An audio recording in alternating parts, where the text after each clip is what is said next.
An art curator would recognize what everyone else missed. Ilara was never powerless, only misread.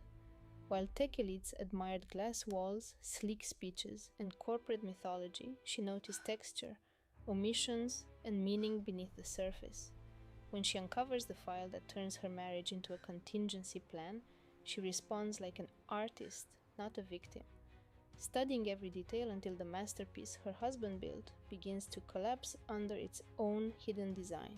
Elena stood in the vast, echoing atrium of the Chicago Art Institute during the Thorn Designs annual charity gala, one hand resting protectively on the swell of her stomach. She was making a silent promise to her unborn son. Across the room, hundreds of the city's architectural patrons and power brokers were feting her husband, but they were applauding a carefully constructed facade. Her husband, Julian Thorne, the starchitect whose visionary skylines reshaped cities, was charming a group of city officials. At his elbow was Chloe Sterling, his brilliant and ambitious junior partner, a woman whose ambition was as sharp and cutting as her modern designs. They didn't look like a mentor and his apprentice, they looked like a dynasty in the making. Earlier, Julian had brushed off her unease about Chloe's relentless presence. "You're just nesting, darling," he'd whispered.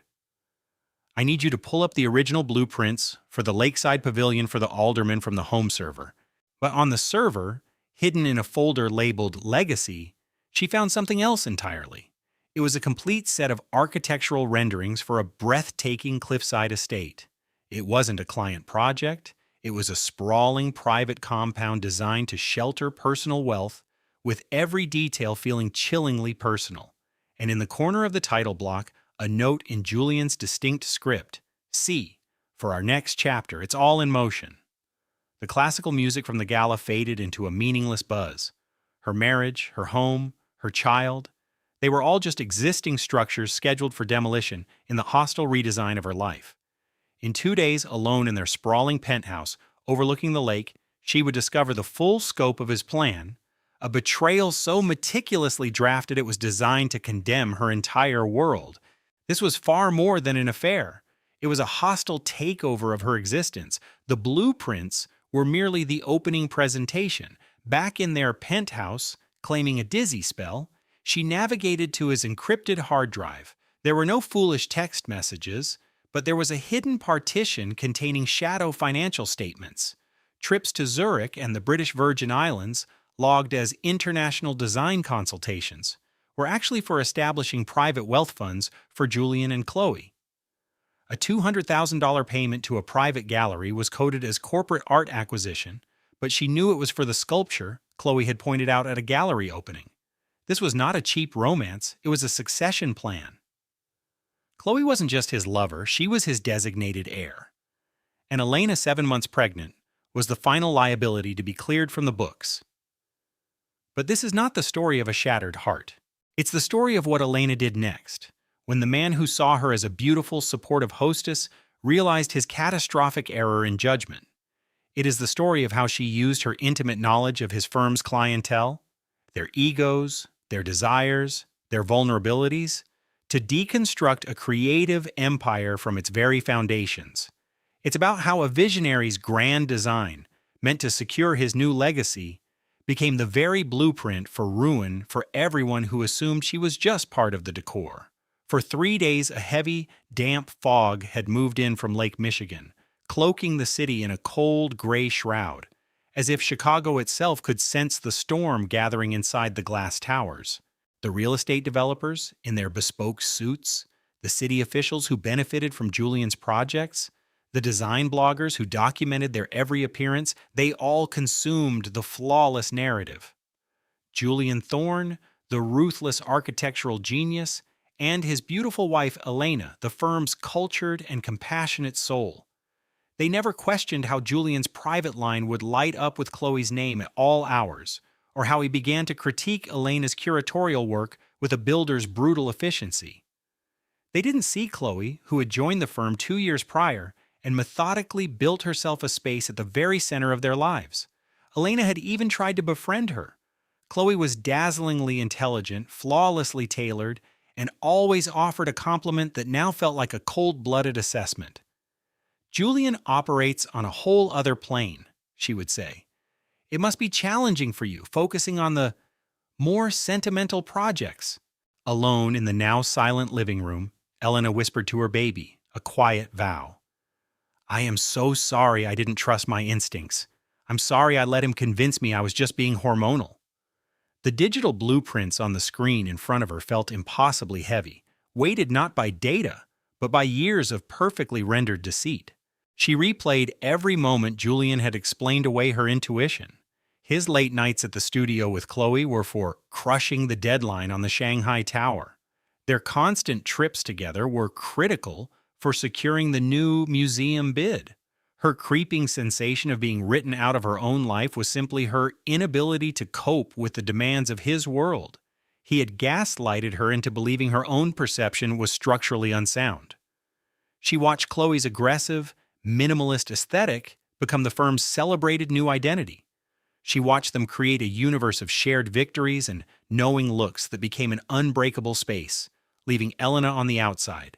She was the inconvenient variable in their perfect projection, a rounding error that needed to be erased. Not one person stepped in. In their glittering social circle, you never questioned the man who designed the skyline. So Elena stood taller, the deep ache in her hips a physical reminder of the life she was now fighting to protect. She walked past the scale models of his buildings, past the shelves of design awards, past every tribute to the empire he had created, an empire he was now transferring to another woman. She made no scene. She did not break. She walked out of the gala and into the sharp Chicago air, no longer a heartbroken wife, but a rival firm planning a devastating demolition. She directed the car not to their penthouse, but to her own sanctuary, a private office in the architectural archive she managed downtown. The scent of old paper and drafting vellum was an anchor, a reality far from the cold glass and steel of the financial district. There, under the warm light of a desk lamp, she began to draft, not with emotion, but with the cold, precise strategy of an engineer planning for a controlled demolition. She used the password she'd found in his notes, the one labeled contingency, and gained access to his private cloud storage. It was not just a shock. It was a forensic audit of her own planned obliteration. The pain was in the meticulous planning, a draft of a press release announcing their amicable split, citing her need to prioritize her health and privacy. A file containing reports from a private investigator who had been tracking her movements for months. He was not just leaving her, he was building a legal and public relations case against her, brick by carefully placed brick. You should never draw the plans to your own crime, Julian, she whispered into the silent, history-filled room. Her voice was steady, like a historian presenting an undeniable conclusion. Most men just cheat. You created an entire paper trail. Most people had not been paying attention, but Elena was. She returned to her desk and pulled out a large diagram, not for a building, but to map her counter-offensive. The heavy, custom ring on her finger, the one Julian had sketched on a napkin when Thorn Designs was just an idea discussed in their small apartment, felt like a cold piece of steel. The blood roaring in her ears was the only sound in the office. 200 of the city's most powerful people had celebrated her husband's brilliance, and not a single one saw the hostile takeover occurring right next to him. Not one questioning glance, not one whispered concern, absolutely nothing. Chloe stood beside him, poised and victorious, her hand effectively on the plunger of a detonator. Elena remembered Chloe's argument at a recent partners meeting she had attended. Our first duty is to eliminate any holdings that are a drag on the portfolio's performance. Elena finally understood that she was the non-performing asset about to be eliminated. She cradled her belly, her promise to her son now hardening into a strategy devoid of tears or anger. He wanted a partner to build an empire, she thought. He just chose the wrong woman to tear down. No one defended her because no one saw a conflict. They saw a glowing, pregnant wife supporting her genius husband. Every last one of them had admired the beautiful lie. Elena did not know it yet, but her silent declaration of war was already in motion, launched by the very evidence they had so carelessly created. And that evidence, like a fatal flaw in their design, was about to cause a total structural collapse. For 2 years, their life was a shared blueprint. He was the man she knew before the architectural awards and glossy magazine features, the one who'd eat takeout with her on the hardwood floor of their cramped Lincoln Park walk-up, sketching his visions for the skyline on greasy napkins. That version of him brought her tea every morning and would listen for hours as she described the emotional weight of a Giacometti sculpture. He was there. He couldn't express his own anxieties well, but he would squeeze her hand and just keep sketching. Then success arrived. It flooded their lives like a storm surge of venture capital and fawning interviews. And with that success came Katya. She was 44, a legend he'd poached from a top New York firm, celebrated for her brutalist design philosophy and an even more brutal negotiating style. She understood Leo's inside jokes about cantilevered beams. She refined his client pitches. She landed the billion-dollar international contract that had always been a fantasy. He hired her 6 months after his firm Apex broke ground on its first skyscraper. Clara had been his biggest supporter in that decision. She insisted he needed the best team possible.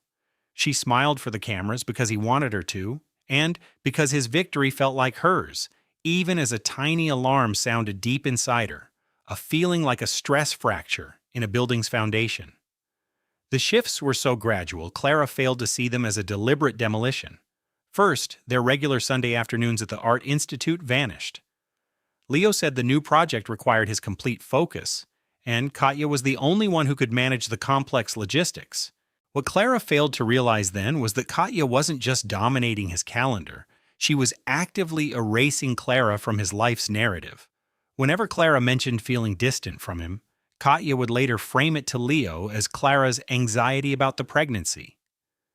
Every design idea Clara offered for their new penthouse was filtered through Katya and presented back to Leo as too sentimental or impractical for their new brand. Her attempts to connect with the man she married were blocked by a firewall of board meetings and investor dinners.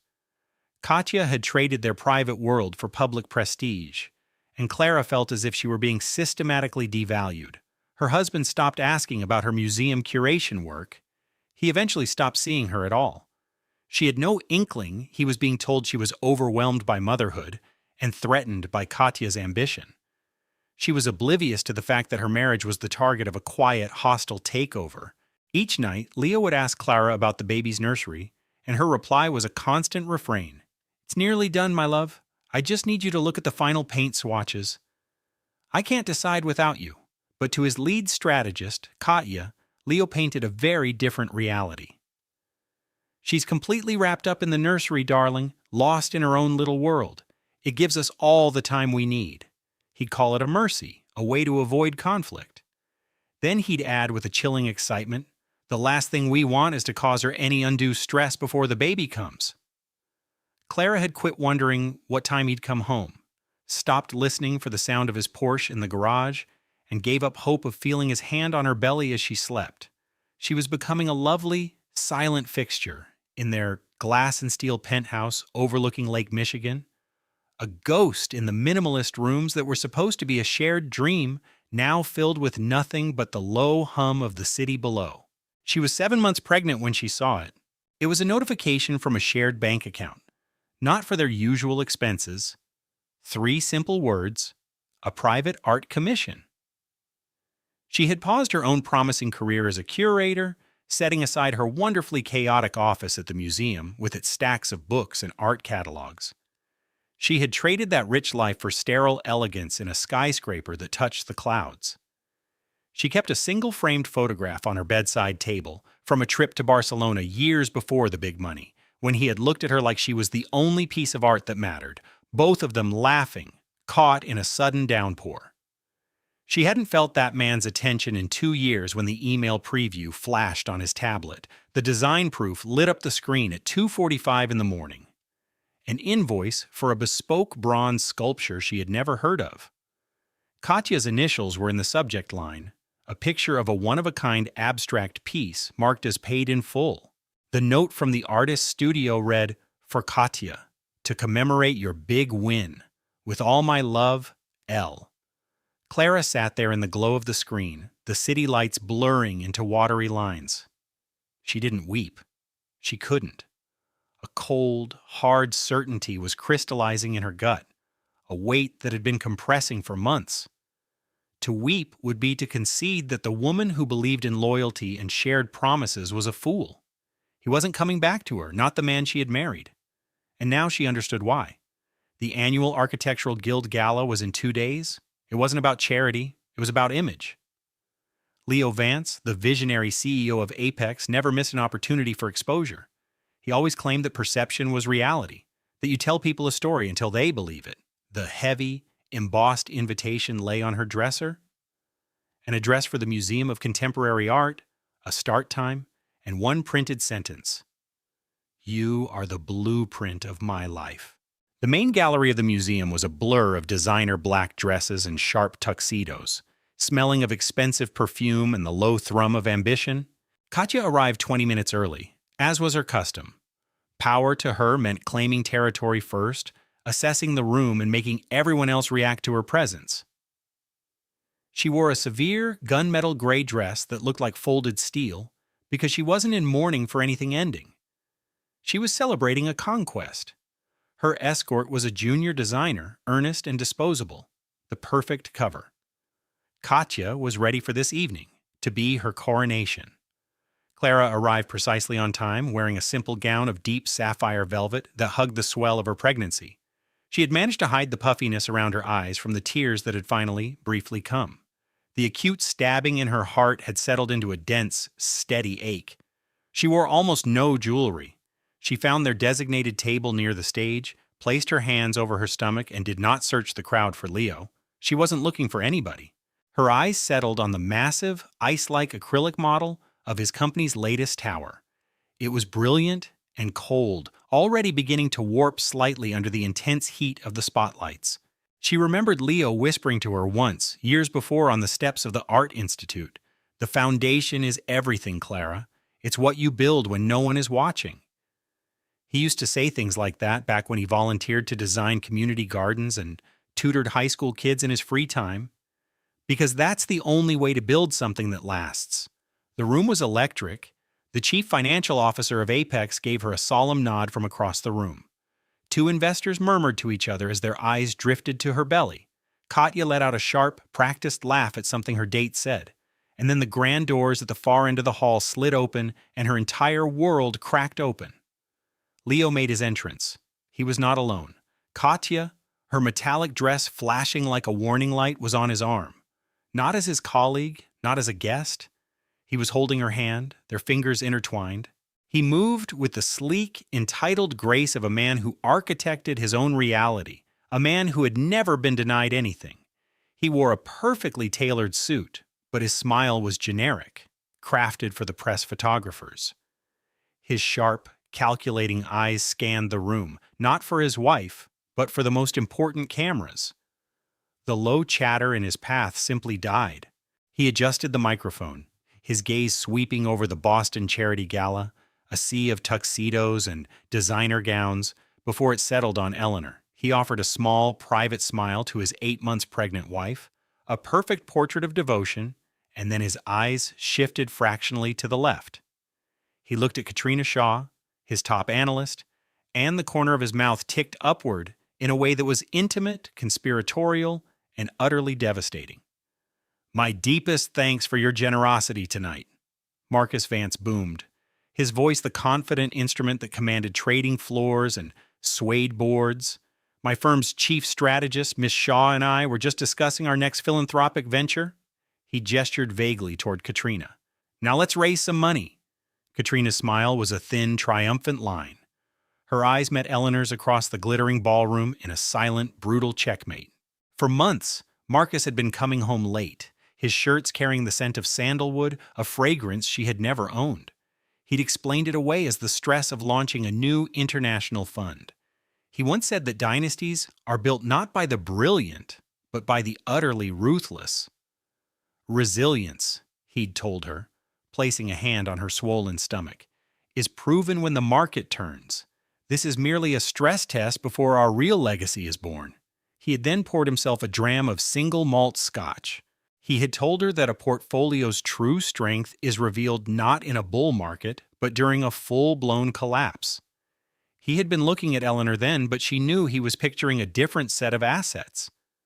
She watched him now, descending the stage to join Katrina, and a foundational structure within her didn't just fracture, it turned to dust. It was the feeling of being a long-term investment that had just been declared worthless. At a VIP table, Katrina's hand rested on Marcus's arm, a clear signal of ownership. There were over 200 people in that ballroom, all witnessing the quiet, hostile takeover of a marriage. One person rose. One person pushed back her chair, her untouched champagne flute forgotten, and navigated the maze of tables, past the financiers and old money matriarchs who were now whispering with a new, sharp interest. She walked straight up to the small group, took the glass of scotch from Marcus's hand, and began the most critical negotiation of her life. Her voice was perfectly level. "He's right," she said, her gaze sweeping over the powerful faces, deliberately avoiding her husband's. "A portfolio's true strength is revealed under pressure. And my husband," she paused, letting the words hang in the suddenly silent air, "has just suffered a catastrophic moral default." She finally turned to Marcus, whose face was a frozen mask of shock. "And you," she said, her eyes landing on Katrina, "can have the high-risk asset, but you will never have his legacy." Eleanor's breathing was even. Her hand rested protectively on her belly. She slid the heavy platinum wedding band from her finger and dropped it into the half-empty scotch glass. "Consider this the final dissolution of the Vance family trust," she announced, her voice ringing with an unforeseen authority. "Effective immediately, with Boston's most influential citizens as our witnesses." She picked up the glass. The first holding in her new life was not a stock or a bond. It was a reclamation of her own value. "If you are hearing my voice, it is because I have set my own terms when it would have been easier to accept a buyout. Those terms belong to me and to my child. We are retaining 100% of the equity in our own future." A quiet, collective gasp rippled through the assembled crowd. It wasn't just surprise, it was the sound of Boston's elite watching a power couple's empire crumble in real time. Katrina's face went pale. Marcus's business partner, Liam, looked like he was about to lose his 5-course dinner in a nearby floral arrangement. Board members were already discreetly thumbing messages on their phones. Eleanor stared at Marcus, whose hands were balled into fists, his face a thundercloud of rage. Her voice dropped to a whisper for his ears only. "I don't get it. You hardly even see me anymore." Marcus's face twisted into a sneer. "I saw her. Every single day," he hissed back, his voice dripping with poison. "She understands the cost of ambition, and she has provided the kind of high-yield returns you stopped generating years ago." Katrina's voice, sharp with panic, cut through the tension. "This is completely inappropriate. This is a private issue. Our lawyers will handle this libel." Eleanor paid her no mind. Her eyes remained locked on Marcus. "Your legal department can draft any notice they please, Marcus, but you should know, I've been quietly building my own portfolio. I've been preparing for all contingencies." The gala disintegrated into a mess of hushed, urgent conversations. Eleanor walked away, her head held high. Liam made 3 frantic calls before he even got to the valet. Marcus and Katrina were immediately swarmed by worried investors. Eleanor sat in a town car for 20 minutes, one hand on her belly, watching the lights of the city blur across the Charles River. The driver waited patiently. When Eleanor finally gave him the address of a boutique hotel in Beacon Hill she had always loved, a place she kept in her mind for emergencies, she felt a spark of something she hadn't felt in a very long time. Control. She didn't sleep. She sat in a plush armchair listening to the muffled sounds of the city, a cup of chamomile tea growing cold beside her. She wasn't thinking about stock prices. She was reading the manuscript of a brilliant debut novelist, a world she had helped discover, for a future she was finally ready to publish on her own terms. It was a dizzying tangle of joint accounts and co-owned properties, a financial cage designed to ensure her dependency. Her phone vibrated endlessly with calls from unknown numbers and frantic emails from people who had treated her like a decorative spouse for years. She put it on silent and called Sophie. So Sophie's voice came through the speaker, calm and unsurprised. "You're officially a free agent." "I suppose I am," Eleanor replied, the phrase feeling unnatural. "I'm not entirely sure of the terms of my release yet. It goes like this. You're letting me take you to breakfast tomorrow. I'm thinking a lobster omelet at the Friendly Toast with extra hollandaise. And we are getting a half-dozen black raspberry chip cannolis from Modern Pastry." Eleanor almost smiled. Almost. "Sophie." "I'm terrified." A beat of silence, then Sophie's voice softened. "I know, sweetie, but you are the most valuable thing you own. You have me, and you have that little one in there who is about to be born to the toughest editor in Boston. I haven't told anyone about the baby." "I know, but you will, when you're ready to launch." Eleanor placed a hand on her stomach. The baby kicked, a solid, reassuring thump like a book landing squarely on a shelf. The very next day, the hostile takeover of her career began.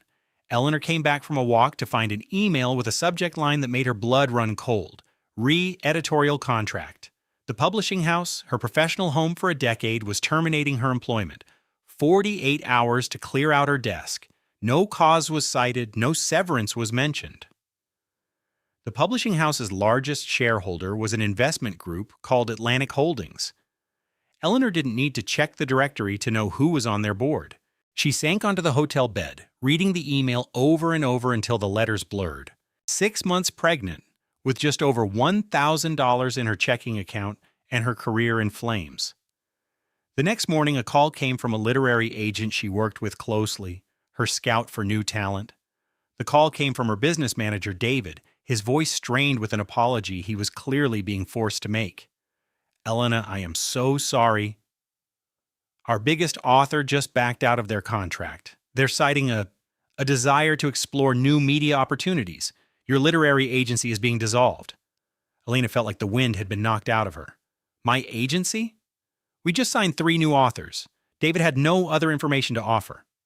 "I'm truly sorry." She hung up the phone in a daze, a nauseous feeling twisting in her gut. Following a grim hunch, she opened a financial news website that Marcus favored. A new article was featured prominently on the homepage, announcing a $300 million investment fund for digital media ventures. The rising star chosen to spearhead their first major acquisition was a woman named Katrina Shaw. The fund, established by Marcus Vance's firm, had been finalized 2 days before her star author walked. Her life's work gone, 5 months pregnant. In less than 48 hours, Marcus and his mistress had systematically destroyed the world she had built for herself. But the attack wasn't over.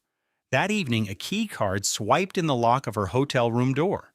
She assumed it was housekeeping, but it was Marcus Vance, holding a ridiculously expensive bottle of bourbon and wearing an expression of calculated regret. Marcus. The man she'd built a life with for 6 years. The man she had called late one evening, her voice shaking with joy, to tell him that they were going to have a baby. The man who had looked at her over their granite kitchen island, his eyes flat and cold, and said, "That wasn't in the projection, Elena. That introduces a significant market variable." He moved into the guest bedroom that same week. No more late-night conversations, no more easy affection. He missed the first ultrasound, leaving her to grip the sterile paper on the exam table alone as the technician showed her the fluttering heartbeat on the screen. And now here he stood, smelling of wealth and deceit, with that practiced, insincere smile. "Elena," he began, stepping into the room, "I heard about the agency, about your job. I am just devastated for you." "What do you want, Marcus?" "I made a mistake, an unforgivable one. I was under enormous pressure. The fund, the baby. It was a lapse in judgment. But I've had time to reevaluate, and I want to be here. For you. For our child." Elara scrutinized his expression, truly dissecting it, and recognized the subtle machinery of his lie. The fractional hesitation before he uttered a miscalculation, as his brain searched for the most defensible term. He had no comprehension of her terror, or that she was teetering on the edge of financial ruin. His only concern was losing command of the narrative. "Julian," she whispered, her voice like cracking glass. "You said a child wasn't in the next product cycle. You skipped every single doctor's appointment, every one. You made me feel like an intruder in my own home. And now you show up with a reservation at Quince because you're worried about your public image. Laura, that's not fair. The exit is over there. He reached for her, his developer's hands that were once so innovative, now feeling like a trap. She recoiled as if she'd been shocked. He began to argue, but she slammed the heavy steel door, threw the deadbolt, and slumped against it, listening as his designer sneakers receded down the polished concrete hall. Only then did she slide to the cold terrazzo floor. By 3 in the morning, Alara was crouched on her bathroom floor, gripping a hand towel, her body convulsing with sobs so violent they felt like they were tearing her apart. She had shelved her own app development career to help launch his company. The man who was meant to be the father of her baby was a methodical liar. Her life, once a meticulously designed user interface, was now just a system crash. Over $1 million of their assets were locked in venture capital funds that needed his digital signature. She pressed a hand flat against her belly, her voice a raw whisper. I have no idea how we're going to survive this. The baby kicked back, a sharp, insistent jab against her hand as if to say, I am here. We will fight. Amelia's counterattack was swift. Less than a week later, a courier handed her a legal summons. They were suing her for corporate espionage and intentional interference with business relations, having retained Richard Sterling, a Silicon Valley shark infamous for dismantling careers. Alara's own tech lawyer quit in a voicemail that was under 30 seconds long. The lawsuit was built on 3 breathtaking falsehoods. First, that Alara, consumed by jealousy, had hacked into Julian's private company servers. Second, that she had intentionally leaked details of a confidential merger to a rival tech firm. And third, the most venomous claim that she had feigned severe emotional distress from her pregnancy to extort a more favorable equity settlement. The preliminary hearing was assigned to Judge Evelyn Davies, 58 years old with 2 decades on the bench. She was legendary for her eidetic memory and absolute intolerance for legal gamesmanship. She once fined a celebrity litigator $100,000 for citing a tech billionaire's tweet as legal precedent. She was the exact type of judge Julian should have feared. The gallery was packed, not with media, but with the titans of the San Francisco tech scene. It was the most salacious scandal to erupt in the valley in years, and the entire ecosystem was there to watch the implosion. Alara sat with her new attorney, a woman her friend had insisted on, wearing a simple gray dress that looked professional while accommodating the slight curve of her pregnancy. Her hands were clasped on the table, hiding the tremor of panic that urged her to flee. Amelia was on the other side of the courtroom in a custom-tailored white pantsuit, her face a perfect portrait of wronged innocence. Sterling sat beside her, projecting an aura of calm, predatory confidence, a man who understood you ruin a reputation with 1,000 subtle cuts, not a single blow. He laid out his case with terrifying precision, painting Alara as an unstable and resentful partner who, threatened by her husband's synergy with his brilliant young head of product, decided to burn his digital empire to the ground. He mentioned her paused career, her small professional network, her lack of recent coding credentials. He made it all sound horrifically plausible, which was the most frightening part. Then he summoned his first witness. Alara registered the name, but her mind refused to connect the dots. The plaintiff calls Leo Vance. A torrent of ice flooded her veins. Leo strode to the witness stand in a suit that cost more than Alara's first car. He was sworn in. He sat. And he deliberately avoided making eye contact with Alara. Sterling's questions were like surgical incisions. Mr. Vance, how long have you known Alara? For 10 years, we worked together at our first startup. During that time, did she ever discuss her expectations regarding Mr. Sterling's future success? Constantly. It was an obsession. She frequently talked about how she was owed a significant share of any future company. She called it her founder's equity. Alara felt the oxygen vanish from the room, her lips parting in disbelief. Did she ever outline a strategy to secure her financial position? She said she was waiting for the right opportunity. The idea was to solidify her stake before the company went public. She called the potential IPO her golden parachute. Each word was a betrayal. Elara had never, not once, discussed money with Leo in that way. She had shared her fears, her anxieties about their shared financial risk. Leo knew that. He had been a friend, a confidant. He had asked about the single, worn photograph of her late mother on her desk, and she had told him that looking at more than that was too painful to bear. Now, under oath, he was contorting every genuine, fragile moment they had shared into a weapon designed to annihilate her. Sterling was closing in. Mr. Vance, in your judgment, was Mrs. Sterling's pregnancy leveraged as a tool for financial negotiation? It was a masterful, cruel strategy. She understood it all now. Amelia had sold Julian on a new vision, a narrative of a true tech dynasty he could build with a partner who was his intellectual equal. The concept must have been irresistible. The private investor gala at the ISEF MoMA was buzzing with the city's tech elite, but for Elara, the sound had compressed into a piercing digital squeal. She could see the entire conspiracy laid out, the secret alliance between her husband Julian and his head of product Amelia. Encrypted conversations on Signal, quiet pacts made in the server room of his corporate headquarters. Her most profound hopes for their new family, for their child, had been nothing but a data point for him to analyze with another woman. She wanted to hurl her champagne flute against the wall, to stand on a table and scream that Julian Sterling was a fraud and a coward. She wanted to yell that the only calculation in her pregnancy was the primal, ferocious love she already had for the child growing inside her. But her friend Sarah's hand found her arm. A firm pressure that communicated, asterisk, not here, not yet, asterisk. The MC called Julian to the stage to receive his Innovator of the Year award.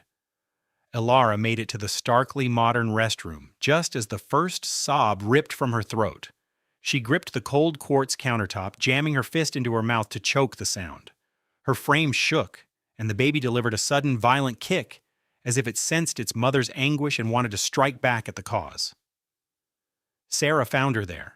She didn't offer empty reassurances, she just slid down to the tiled floor beside her, her own couture dress pooling around her. A quiet, unshakable ally. She waited until Elara's ragged gasps started to steady. "He's a complete fake," Sarah said, her voice a low growl. "And anyone in that room who isn't blinded by his latest funding round can see it. He knows all my vulnerabilities, Sar," Elara rasped. "Every self-doubt I ever confided in him." "He knows the old Elara," Sarah corrected, turning to look at her. "The one who designed his pitch decks instead of building her own company. It's time for him to meet the new one." When they walked back into the main hall, Julian was holding court, encircled by investors. He was charismatic, the center of his own solar system. Sarah, a product director with the instincts of a predator, watched him with narrowed eyes, already mapping out a counteroffensive. Elara's lawyer, a legal powerhouse named Maya Singh, whom Sarah had on speed dial, got to work the following morning. "Maya," Elara started, her voice unsteady, "what do you actually know about my husband's financial structures?" Maya's office had a panoramic view of the Bay Bridge. "Publicly, I know his company has a valuation of over $80 million. I know he built one of the most disruptive platforms in the industry. I know his reputation is bulletproof. What I also know is that men like Julian Sterling don't build unicorns without burying a few co-founders." Over the subsequent weeks, Maya and a team of forensic accountants started their digital excavation. "Did Julian ever discuss his long-term asset strategy with you?" Maya inquired. "All the time," Elara said. "For the 6 months before we decided to have a baby, that's all he talked about. Securing our legacy. He was fixated on it." Maya leaned forward. "What were his precise words?" Elara shut her eyes, the memory now tasting like poison. "He said his biggest fear was building something massive only to see it diluted. He said he was reorganizing assets, setting up blind trusts, and creating new shell corporations to protect our family. I thought he was doing it for us, for the baby." Maya's face was stone. "Oh, he was protecting a legacy, all right. It just wasn't yours." She pulled up a pristine, color-coded spreadsheet on the screen. "For the past 2 years, Leo Vance has been meticulously constructing a shadow life and diverting funds to support it using your shared assets. He engaged wealth advisors, he conferred with offshore banking specialists, and he maintained a flawless separate ledger. Diane swiped to the first document. "We are ready to submit our evidence," Miss Albright stated, her voice sharp and clear in the cavernous, glass-walled conference room. Leo's head lawyer, a man named Garrison, whose face was set in a permanent sneer, chuckled dismissively. "We haven't been given any time to examine this supposed proof." Miss Albright graced him with a smile that held no warmth. "You had 18 months to create it, Mr. Garrison. I'm sure we can take an hour to go over it now." The massive display came to life, showing a damning chronology. 18 months of encrypted texts between Leo and Katya, outlining not just their affair, but their strategy for a life together. A complete business proposal for a new design firm with Katya as the named owner, financed by a web of shell companies. Architectural plans for a boutique hotel on a piece of Chicago riverfront property Clara knew had been offered to her for a museum annex 6 months ago.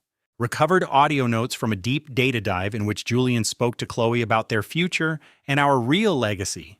The room fell silent, the only sound the distant hum of city traffic. It was the profound quiet of a life imploding. Next came the financials. $68 million, systematically siphoned from Julian's personal investment funds into a labyrinth of untraceable accounts. The accounts all fed a parent company registered under Chloe Sterling's name. There were wire transfers to offshore banks, leases for luxury vehicles, and down payments on commercial properties. Julian's chief operating officer, a man named Marcus Thorne, had digitally signed off on every single transaction. He had helped Julian build a shadow financial empire, approving fabricated vendor invoices and manipulating research and development budgets to obscure the movement of cash. The COO of Nexus Dynamics had been Julian's co-conspirator for nearly 2 years. Garrison shot to his feet, his face turning a blotchy red. "This is completely fabricated! It's slanderous!" Miss Albright's tone was as sharp and cold as glass. "It's been verified by 2 of the top forensic accounting firms in the country, Mr. Garrison. Their affidavits are attached. It was also of great interest to the Securities and Exchange Commission, which has opened a formal inquiry." Julian, sitting beside his lawyer, went ashen. He stared at Amelia, his face a mask of shocked indignation, not a trace of guilt. Then Miss Davies slid a document across the polished mahogany. It was a high-resolution architectural rendering. Amelia's own voice, captured in a memo to self-recording from months ago, played softly from a laptop. "Liam's planning to build a new life for us after the baby arrives. He said it's about a fresh start, better for our family." Then a new voice, a woman's, sharp and smug, from an email read aloud by the lawyer. "He admitted he's done with her. The pregnancy was a legacy obligation. He said, 'I'm the one who matches his ambition. I'll ensure that when the dust settles, Amelia is left with nothing but her name. She was his foundation, but I am the skyscraper.'" A heavy silence descended. Amelia sat motionless, a single tear cutting a silent path down her cheek, her hands instinctively shielding her stomach. "Liam," she said, her voice unnervingly calm, "I apologize. Truly, I am sorry that my dreams were not big enough for you. I should have been more ruthless. I should have demanded more of the spotlight. Please accept my deepest regrets. And please, I am begging you not to let Simone dismantle the future that belongs to my child." The lawyer stopped the playback. The air in the room was thick enough to choke on. Liam shot to his feet. "Those are drafts, speculative designs. You're twisting the context, Miss." Davies met his gaze with a cold, unwavering look. "The designs were pulled from a private server, time-stamped May 3rd of this year. They have been authenticated by 3 digital forensics experts. And Mr. Vance, we have the financial ledgers for the shell corporation you used to purchase the $2.5 million property in Martha's Vineyard. Would you like me to display the wire transfers?" Amelia's attorney didn't wait for a response. He leaned in and spoke in a low, urgent tone in Liam's ear. An hour later, the initial terms were laid out. Liam Vance would forfeit all claims to their shared real estate portfolio and establish an unbreakable trust for the child. Amelia would receive a settlement that gave her controlling interest in half of his liquid assets. Amelia let her eyes drift closed.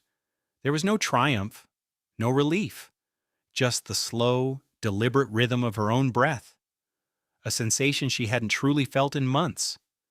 Just breathing, she had 2 months of quiet, 60 days that felt like relearning how to stand after being shattered. She put the sprawling, sterile penthouse overlooking Boston Harbor on the market, a home filled with vast, empty spaces and Liam's cold, minimalist taste. She could no longer bear the void. She found a beautiful brick townhouse in a sun-dappled corner of Beacon Hill, a house with a hidden garden and rooms that felt warm enough to hold joy. Kat became her fortress. She'd show up each morning with coffee and a tablet, and they'd sit in Amelia's sun-filled library while Kat orchestrated the public relations strategy, handling inquiries from journalists and meticulously shaping the story of a dignified woman starting anew. Vance Development wasn't just a business. It was a Boston dynasty, a real estate empire with roots running deep into the city's power structure. Amelia, however, wanted no part of it. Her own legacy would be built from the ground up. "Your husband didn't just build skyscrapers," her friend Kat said one morning. "He built a monument to his own ego. It's time you designed your own world." Amelia's first board meeting for her new firm was petrifying. It was held in a small, rented office with just 3 other people, herself, Kat, and a financial planner with a deeply skeptical brow. She could feel their doubt, the unasked question of whether the developer's soft-spoken ex-wife had the nerve to compete. She met their skepticism head-on. "I don't know the first thing about hostile takeovers," she confessed, her voice clear and steady, "but I know architecture. I've spent 15 years in a world where a building's worth is measured by its soul. You learn to recognize what is built to last. So this is my pledge. I am going to listen. I am going to learn. And I am going to back the projects that tell a story I believe in.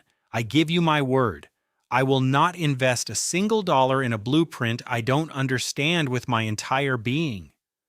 The room was quiet for a beat. Then Kat, sitting beside her, began to clap, a slow, steady rhythm of support. Amelia's first major project was a bid to restore a historic, forgotten public library in the North End, a cherished building that a developer had slated for demolition. She made the call to the elderly head of the community board herself, a woman in South Boston who began to weep quietly over the phone. "Our funding was cut last month. We thought we were going to lose a piece of our history," Amelia said simply. "Let's bring it back to life." Kat called her that night. "So how does it feel to be the new architectural conscience of Boston?" "Overwhelming. I made an old woman in Southie cry because I told her we could save her neighborhood library." "You see," Kat said, "you're already a better builder than Liam. He only makes his rivals weep. This is a monumental improvement." Amelia let out a real, heartfelt laugh that felt both strange and wonderful, like seeing a primary color for the first time. She had her 32-week ultrasound with Kat squeezing her hand. As the technician glided the wand over her belly, a perfect small profile materialized on the screen. A daughter? Her daughter? Her fingers, her toes, and a powerful rhythmic heartbeat that echoed in the small room. The sound of a new beginning that was hers and hers alone. Kat held the 3D printout to the light. "She already has your defiant jawline. And look at that little balled-up fist. That's my goddaughter coming into the world ready to draft her first demolition order." Amelia tucked the image into her wallet, sliding it beside a worn photograph of her immigrant grandparents in front of the small stone cottage they built by hand. 3 generations of creators, one who had fought for a foundation, one who had learned to endure, and one who was just beginning to design her own skyline. The local society pages were surprisingly kind, with one column titled, "The Architect Who Married an Emperor and Reminded Him of His Humanity." Reading it in her cozy, quiet bed while eating ice cream from the carton, Amelia felt a spark of something she hadn't let herself feel in years. Genuine hope. It was a perilous thing to have. The truth of her reality returned not with a bang, but with a quiet chime from her laptop on a Friday morning, just 2 weeks after that promising article.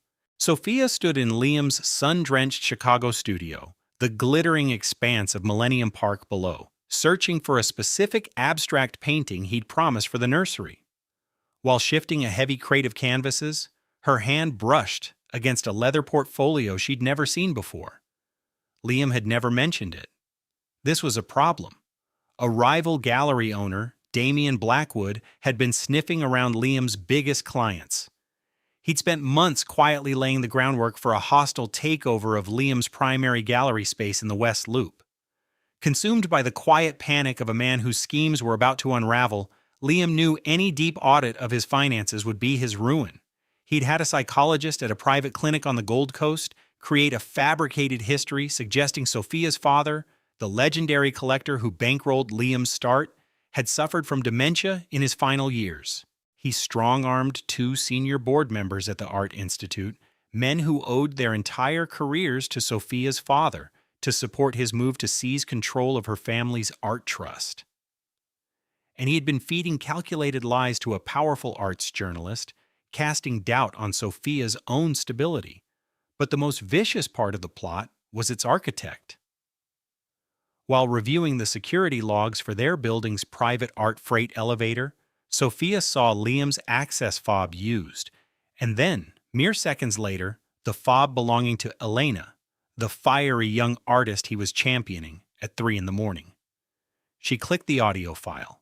Their hushed conversation, a cold and calculated plan to paint her as erratic and unfit to manage her father's estate, whispered from the tiny laptop speaker. The headline appeared on a major art world blog just an hour later. Pregnancy and Provenance. Is the heiress to the Adler collection becoming a liability? The article was a masterwork of insinuation, less about facts and more about implications. Portrayed as isolated, with a history of artistic temperament, emotionally fragile, and prone to impulsive decisions.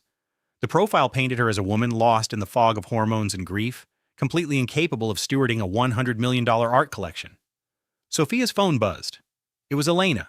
She answered, too shocked to decline. "My love." Elena's voice was a practiced, syrupy performance of concern, one she had perfected over years of gallery openings and schmoozing collectors. "I just saw that horrible blog. I'm just sick about it. A woman alone about to become a mother, trying to protect a legacy of that size. It's too much for anyone. Your father would have wanted what was safest for the art." Sophia disconnected the call, a freezing rage making her hands shake. Elena immediately called back. Sophia let it ring, but the poison had already seeped in. The emergency trust meeting was an execution. Liam presented his case with the practiced sympathy of a seasoned auctioneer, citing her emotional volatility, the strain of her advanced pregnancy, and her supposed lack of recent market experience. He framed the power grab as an act of profound, selfless concern. "We are not attempting to sideline Sophia," he said smoothly to the board. "We are simply proposing a period of rest to protect the collection's integrity during this challenging time." The vote was 6-4 against her. 2 gallery assistants she'd shared lunches with for years escorted her from the building. She found herself on the sidewalk, 8 months pregnant, clutching a small box of her office belongings. A small antique silver locket, a gift from her father, fell from the box, its delicate chain snapping on the pavement. She stared at the broken piece on the ground, the legacy it represented now shattered. Electric cars hummed past on Michigan Avenue, the sound of the city a loud, uncaring drone. Her phone buzzed. A text from an unknown number read, "Check your personal email." It was a message from Liam's attorney, a formal offer. Elena would be appointed as the interim curator of the Adler collection. Sophia would be provided a monthly stipend of $50,000 and the keys to a condominium in Lincoln Park. In exchange, she would forfeit all voting rights on the trust and sign a bulletproof non-disclosure agreement. $50,000 a month. It was an insult. It was a rounding error on the insurance premiums for a single painting. It was the dust swept from the floors of an empire her family had built. At the bottom of the email in tiny letters, "This offer expires in 72 hours." Liam was giving her 3 days to sign away her birthright. That night, Sophia sat in her friend Maya's spare bedroom, the city skyline feeling like another planet. It was gone. The collection, her office, the future she had imagined for her child. Her phone rang. The screen glowed with Liam's name. She should have thrown it against the wall, but at 3 in the morning, 8 months pregnant, sleeping on a futon with her life in ruins, you don't always do the sensible thing. Sophia. His voice was hesitant, frayed, a cheap imitation of the visionary she thought she loved. I know what Elena did. I know her whole plan. Sophia, I am so sorry. She promised me access to a new market, $200,000 and a gallery in London. I was weak. I was a fool. I want to make it right. I'll go to the board. I will tell them everything. Sophia squeezed her eyes shut. She wanted to believe him. Every raw, betrayed nerve in her body screamed to believe that someone, anyone, was telling her the truth. Meet me, Liam begged. I can prove it. That little Italian place in River North where we celebrated our first acquisition, tomorrow at noon. She said yes. It was a catastrophic mistake. When Sophia arrived at the restaurant the next day, the city's top culture bloggers were already there, at least 8 of them with cameras and a few live streaming from their phones. Liam was standing by the host's stand, his hands shoved in his pockets. The second he saw her, his look of rehearsed agony told her everything.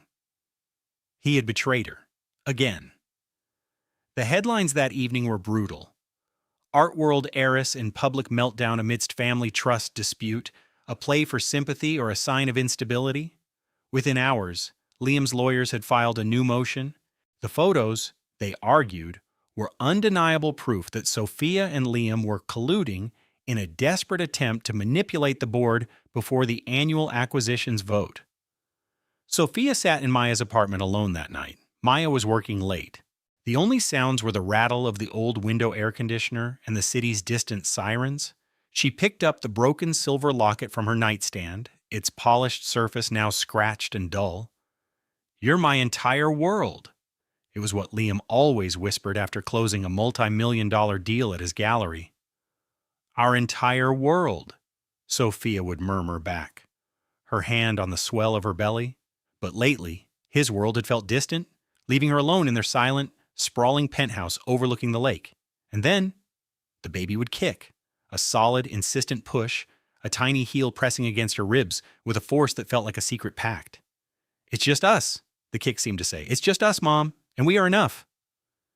Liam's video call came in at 10 that night, his face tired but smiling from his office. He was showing her a new sculpture he was acquiring, but as he moved his tablet, she saw his laptop screen and the reflection on the glass behind him. An email was open from Elena. The subject line was Aspen. The preview text read, "The suite is booked. Can't wait to celebrate getting rid of her. Last night was a perfect start." He shifted the tablet, but the words were already burned into Sophia's mind. She felt the breath leave her body. The baby kicked again, but this time it wasn't a pact. It was a battle cry. When she woke the next morning, the grief had crystallized into something sharp, cold, and clear. Purpose. "Show me everything," she whispered to the quiet room. She logged into their shared server for the gallery's inventory. Liam didn't have an affair. He had a conspiracy.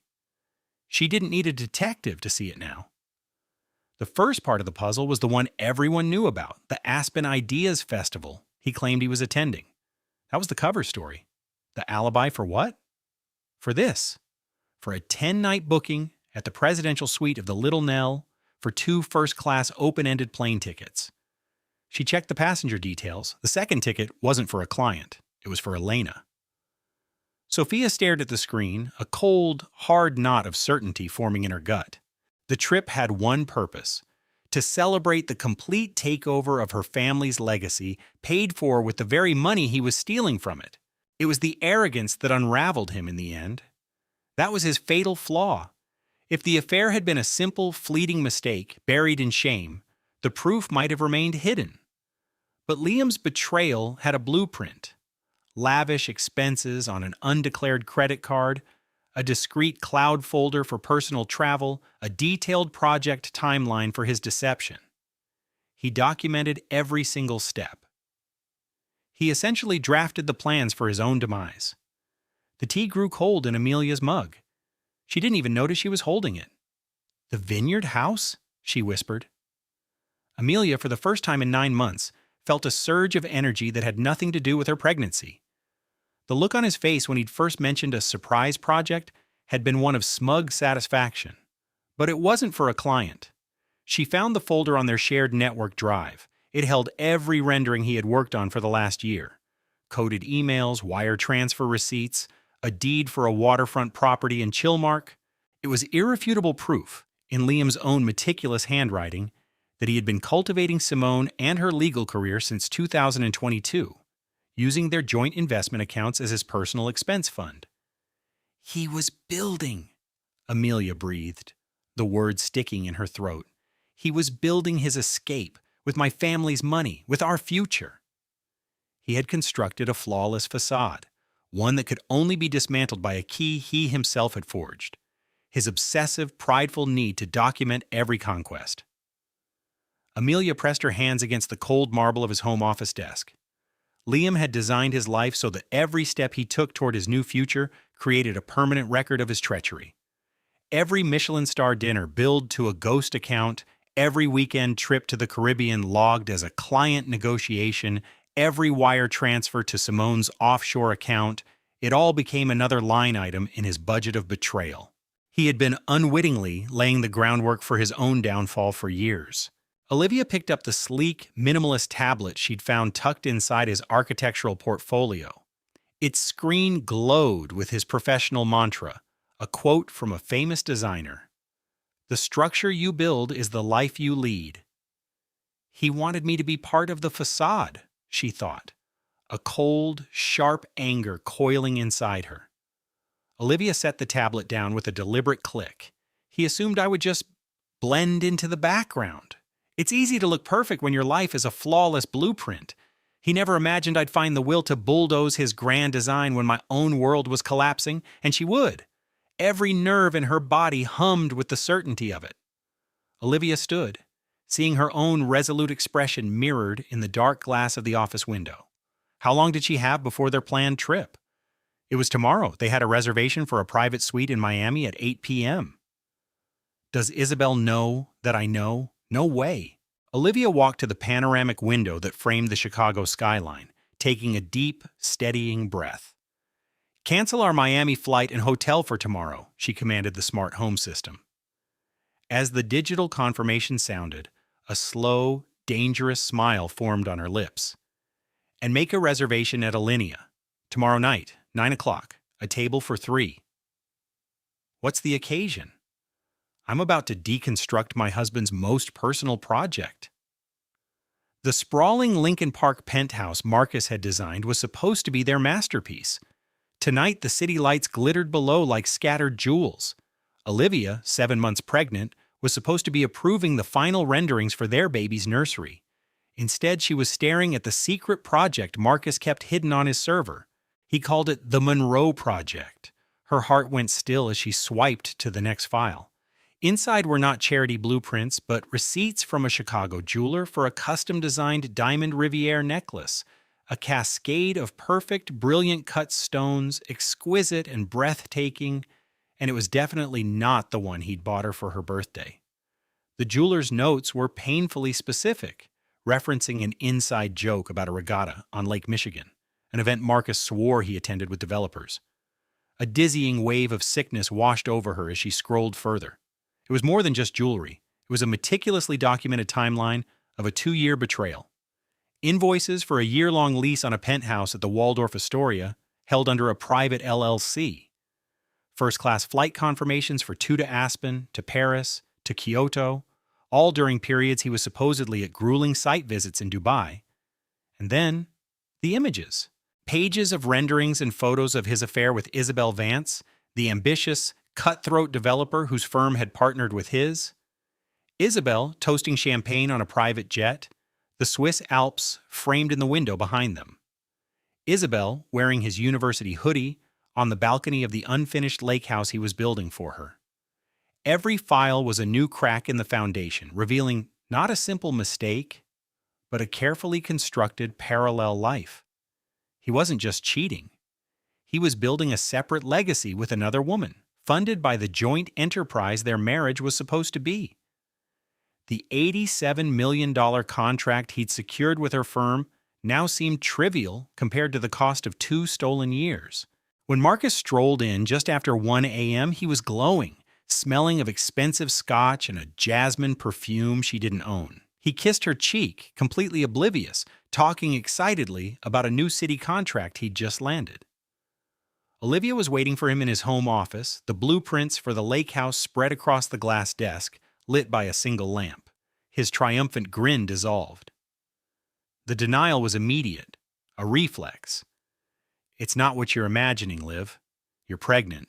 You're getting emotional. But she just silently tapped the tablet screen, showing him a candid photo. His voice dropped to a barely audible whisper. The one from Aspen last winter, when I was home with a fever carrying your son? Or the one where you bought her a diamond necklace that cost more than our first condo? His face turned ashen, a statue of disbelief. You went through my private server? It was an accusation, devoid of remorse. And in that cold, empty question, she knew their marriage had been condemned. This wasn't a side project, Marcus, she said, her voice a low, steady sound that betrayed the tremor in her hands. This was a demolition. You built an entirely new world on our shared ground. The star architect finally fractured, his usual confidence and control shattering into a desperate plea. He insisted the affair was just a fling, a meaningless design flaw, that he loved her and their future. But his words were like faulty wiring, empty promises from a structure that was already on fire. She watched the man who could reshape a city skyline with his vision come completely undone. She didn't shout. She simply stood, a hand resting protectively on her stomach, and said, I want your things moved out, immediately. The finality in her voice was sharper than any wrecking ball. The heavy, soundproofed door of their Gold Coast penthouse clicked shut behind him, the sound echoing in the now vast emptiness. There were no screaming matches, no public implosion, just the quiet, methodical dissolution of a partnership exposed by a single, lavish diamond necklace.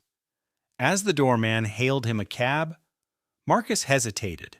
He looked up at the glass and steel tower he had designed, his personal monument to ambition. He knew he wasn't just losing a residence, he was losing the only design that had ever held true meaning. He had built a professional empire, but he had mortgaged its heart and soul into ruin. Olivia had the access codes changed by morning. His 32 texts went unanswered. The massive bouquet of apology roses was turned away at the concierge desk. Her best friend Maya arrived with a weekend bag and a look that could stop a charging bull. In a drawer Marcus had hastily emptied, Maya found the jeweler's initial design sketch. On the reverse, in Isabel's sharp, slanted script, it read, he said, every masterpiece needs a muse. I guess some canvases are just meant to be painted over. Olivia studied it, her expression unreadable. Love isn't a blueprint, Maya, she said, tearing the sketch into 2 precise pieces. You can't just erase someone's life and start a new draft. The evidence was all over Isabel's lifestyle blog. Olivia scrolled through post after post, story after story, 3 years of lies, artfully framed and hashtagged. She looked at every picture, forcing herself to see the full scope of the deception. It was a painful renovation, stripping away the gilded facade of the man she thought she knew. She grieved for the future that was now just an abandoned project, tears falling until all she felt was a hollow, quiet calm. She copied the entire blog to a private server, titling the folder Project Demolition. Her mother's portrait, a vibrant abstract she painted as a student, seemed to watch from the wall, a silent reminder of a strength she was only now beginning to build. It was during a video call with her divorce attorney, while calmly reciting Marcus's shell corporations, that the first contraction seized her. Maya, she said, her voice tight but firm, I think it's time to break ground. Maya navigated Lakeshore Drive like a stunt driver, her Porsche Taycan a silent bullet through a cacophony of horns. I saw this in a sitcom once, Maya yelled, expertly avoiding a delivery truck. I think you need to pant like a dog, which seems undignified. Olivia concentrated on her breathing. Just get me to Prentice Hospital, Maya. Her father, a renowned retired architect, was already on the phone with the head of the maternity ward, his calm, decisive voice ensuring the top specialist was prepped and waiting. Maya, the light was yellow at best, he barked through the car's speaker. It was more of a strong suggestion, she shouted in reply. Leo Michael Hayes was born at 10:17 p.m., weighing a perfect 8 pounds 2 ounces. He had Olivia's dark curly hair and a focused, inquisitive gaze that reminded her of her own father. As Olivia held him, the chaos of the last month finally settled. The lights of the Chicago skyline beyond her window seemed warmer, less harsh. Her father stood in the doorway, his eyes shining with pride, watching the foundation of a new legacy being laid. Maya was fast asleep in the armchair, her phone having fallen from her hand. On the nightstand, next to a pitcher of ice water, was a small brass compass that had been her mother's. Engraved on the back were her words, "True north is found within." Olivia looked down at her son, so new and complete, blissfully ignorant of the real estate portfolio held in his name or the emotional war that had preceded his arrival. "Your father was a genius with lines and angles," she whispered, gently tracing the curve of his cheek. "But he never understood the architecture of the heart.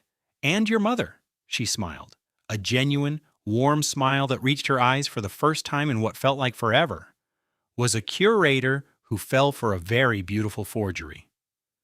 Leo let out a tiny, perfect yawn. "But you," she whispered, placing a soft kiss on his brow, "you, my sweet boy, are the masterpiece." She smiled not for the lawyers, or the coming settlement, or the design empire she would now meticulously deconstruct and rebuild on her own terms. A quiet, determined smile touched her lips, a secret she shared only with the new life stirring within her.